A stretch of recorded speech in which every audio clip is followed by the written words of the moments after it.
شهید ناوسروان غلام عباس عفیفه، شهید ناوی یکم علی اصغر درستکار، شهید دریادار نصرالله عزیزی، شهید ناوسروان علی کهوری نژاد، شهید ناوسروان حسن رونده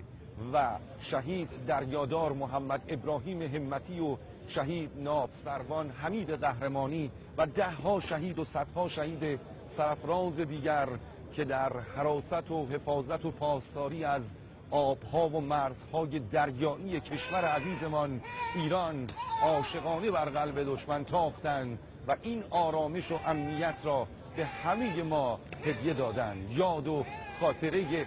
همه شهیدان سرفراز را گرامی می‌داریم.